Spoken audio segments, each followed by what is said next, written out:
Hello and welcome to a new video. In this video I'm going to take you through some easy miniature cakes and desserty treats that you can serve for your very own afternoon tea. So first up we're going to make tiny mini little coffee cakes. Obviously you can do any flavour you like. You can do Vic sponge, you can do carrot cake, you can do chocolate. I just did coffee cakes because I'm actually fulfilling an order and I decided I would film the process as I was making it. So the recipe was on screen. It's my simple recipe that I use for pretty much all of my cakes.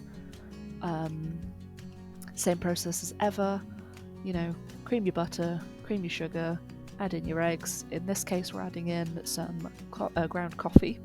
I like to use the really fine stuff. Sometimes I add a little drop of milk, but I decided it wasn't necessary this time. Once that's all blended up, I'm going to use my spatula, as ever, scrape it all down, make sure there's no egg or anything underneath that hasn't been incorporated, and then this is going to go into my little mini cake pan.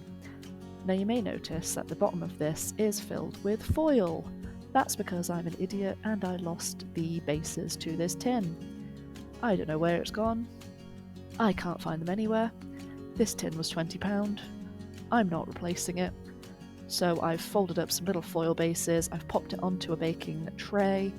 It works just fine. Make sure to line your inserts as best you can. I've absolutely slathered it in my homemade cake release mixture. It's equal parts Trex, oil and flour. I talk about it in another video, I don't remember which one. Very possibly my first one. My Geek Cupboard baking YouTubers. Brilliant recipe. I use it to coat all of my tins and everything comes out easy. So these have been cut in half and I'm just going to pipe some little blobs of coffee buttercream and sprinkle some chopped walnuts. I'm then going to sandwich those together, pipe some more buttercream on top, scatter with walnuts. It's literally that easy. They are adorable, they are bite-sized. I think they're great. So I've also made some vanilla ones. This is for your benefit, not my order. This time it's vanilla buttercream, blob of raspberry jam in the middle, sandwich it together, another swirl of buttercream on top, and then I'm going to top that with my all-time favourite thing, freeze-dried raspberries.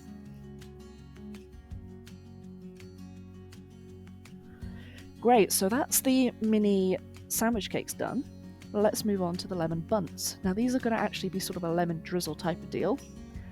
So same recipe as before, except you may notice there's no coffee in this one. There's lemon extract instead and a little bit of lemon zest, but the process is exactly the same. Cream your butter and sugar, add your eggs, add your flavouring, mix it all up, add your flour, add your baking powder, mix it all up. And then I always add the zest right at the end because I don't like to get it all clogged into my hand mixer.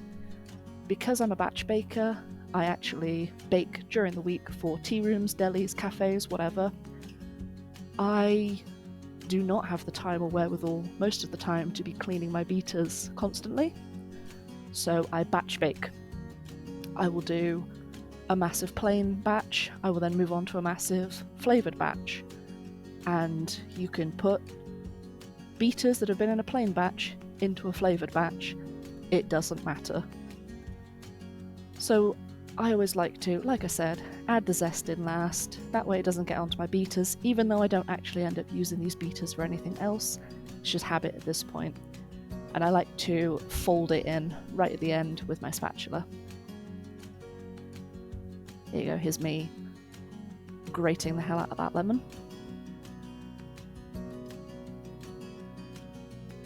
Mixy mix, foldy fold, awesome. So like I said, these are going to be mini bunts. So I've got a little mini bunt tray here, and you are going to want to slather the absolute hell out of this. So this is my Trex mixture on the right. As I said before, it's equal parts Trex, vegetable oil and flour. And you melt the Trex down. Not until the point where it's liquid, you just want it soft. Then you whisk that, add in the oil, add in the flour, mix it until smooth, and it is the best cake release. It will, I mean, you can use it for other stuff. You can use it for roast potatoes on a tray, whatever. It's brilliant, it's great. So I've popped my batter into a piping bag. This was the easiest way to actually fill these little bunt holes. You could use a spoon. I have like 300 piping bags. I might as well use them. Once those are all filled in, that's going to go into the oven. I believe these took about 26 minutes. And once those came out, I doused them with some lemon juice. Because like I said, I want these to be sort of a lemon drizzle. And then I've taken some royal icing. They're cold at this point. The cakes have cooled. Make sure you let them cool first. I've taken some royal icing and I'm just going to drizzle them with that and then come back in with my zest and give them a nice covering with lemon zest. Really want to push that lemony angle. I think these are okay. Maybe a little bit messier than I was hoping for, but it's rustic. We'll call it rustic. Awesome. So, this is some short crust pastry. It's actually some leftover short crust pastry, but the entire recipe is here. That will make you far more than these tiny little tarts I'm making here. But I'm just going to, I only want dinky ones, so I've used a small cutter. I'm going to press these out so they're a little bit larger and a little bit thinner, and then I'm going to carefully pop them into the holes of this greased cupcake pan. And I just want to place them in so that it's got the littlest lip possible. I want these to be really, really tiny little tarts. I don't want them to have massive great sides. There's no point using a tart tin. I want them to be bite-sized, and I only want 6 of them. Hence why I'm using some leftover pastry. Make sure it's kneaded well, but not over-kneaded. You don't want to mess with the gluten, otherwise you'll get hard, nasty pastry. It can be a little bit of a practice to get this done nicely, but I wanted to make some tarts. I'm actually going to split these later into little mini lemon meringues and mini Bakewell tarts, 3 of each. But I'm going to do a blind bake first. So these will go into my tray. I will stab them repeatedly with a fork, and then I will actually freeze them until they're frozen solid. I actually leave these in the freezer for over an hour, I believe. And when they come out, they go into an oven at about 170, I believe, for roughly 20 minutes. But don't quote me on that. I don't actually remember how long I put them in for. Anyway, these have come out. They've cooled. They came straight out of the tin. I told you that Trex was amazing. Now I'm going to split these into 2. So the lemon ones, I don't need those to go back into the baking tray. Those are now cool, they're great. But the Bakewells will need to bake because the frangipan needs to be cooked. So I've put 3 of them back into the tray. This is my black cherry, I don't know what it is, conserve, jam, whatever. I got it from Aldi, it's great. And I'm just going to pop some of this into each of these little tarts, trying not to put too much. Obviously you want to be able to taste the fruit in a Bakewell tart, but if you put too much, and it does actually happen to me later, it will bleed like nobody's business. It will just seep all out of the side, and if you don't get them out of the tin quick enough at the end, you never will. The jam will seize, it'll stick to the tin, and it's an absolute bugger to get back out. Anywho, this is my lemon curd. Like I said, the lemon meringue ones, they're not going to be baked lemon meringues, so I'm just going to spread this curd onto these tarts, and then I'm going to top with meringue. And those will actually go into the fridge for a moment, just to set up a little bit. I've actually mixed my curd until it's a bit more runny, so I'm just going to let it set up. And then put those aside, and I'm going to make some frangipan. Now I make an enormous quantity of frangipan because I know I'm going to use it to make Bakewell tarts soon. I've actually done a double batch than what is on screen right now, but the one on screen will probably do you just fine. Match that to the pastry recipe and you will fill your pastry tarts with that amount of Frenchpan. Anywho, this is butter, melted, added to milk, added to caster sugar, whisked until smooth. Then I add self-raising flour and ground almond.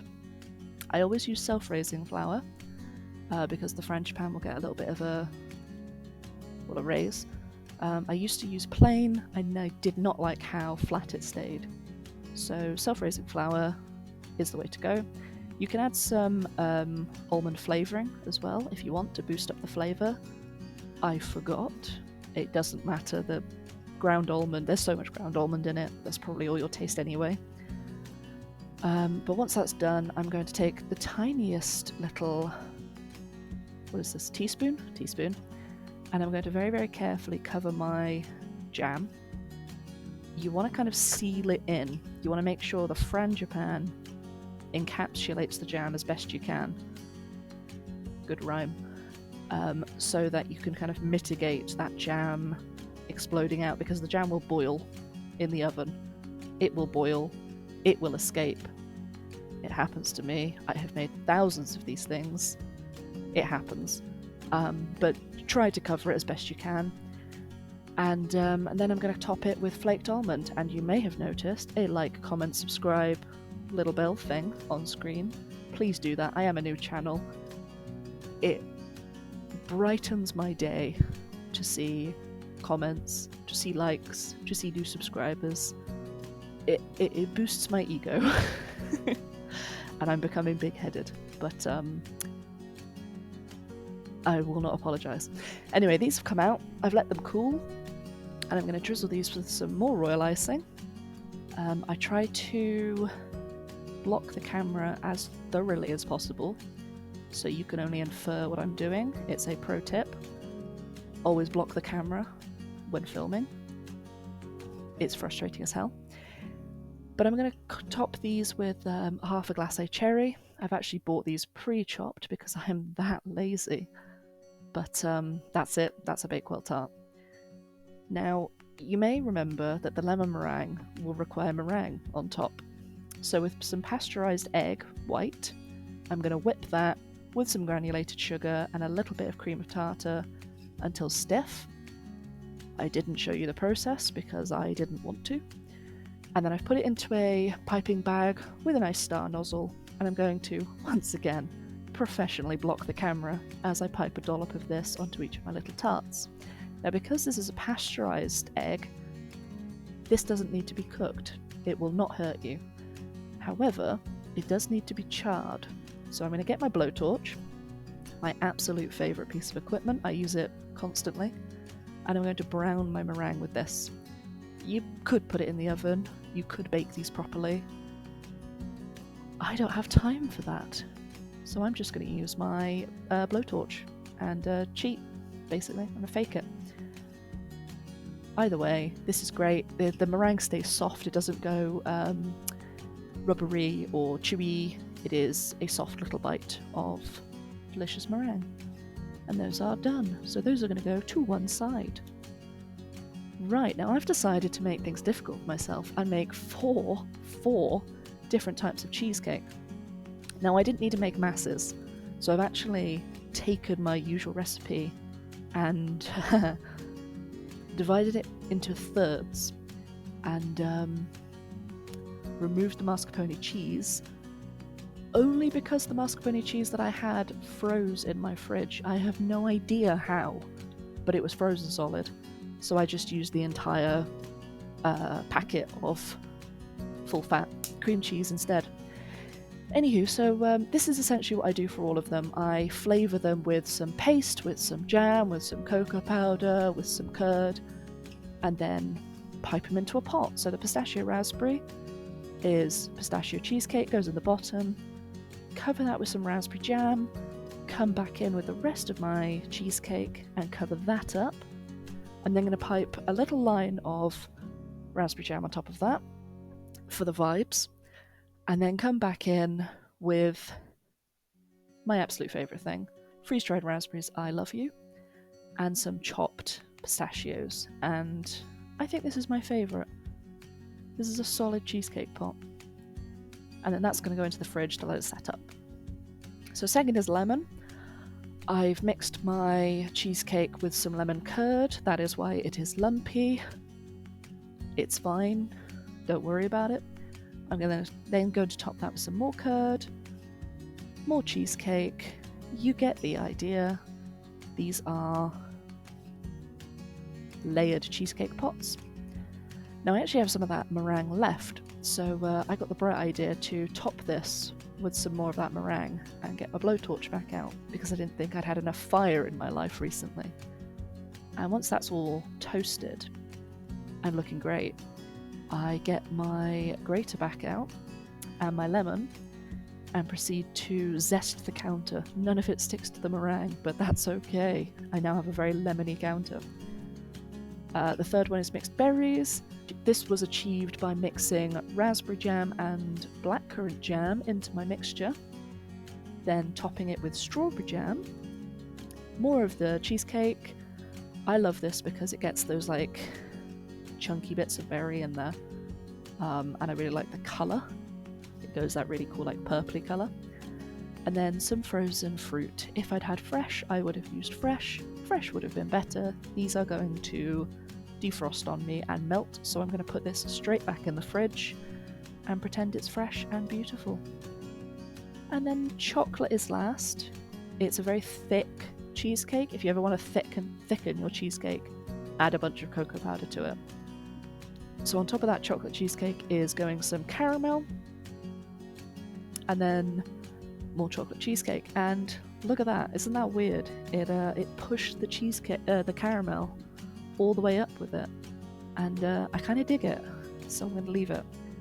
I top that with some chocolate sprinkles and a chocolate caramel button, and that's that. That is done. That is our last little bake. I think that looks delicious. And that's it. That is the selection of delicious little desserts that you can do at home. Thank you for watching. Please subscribe, please like, please comment, please tune in for the next one. See you soon.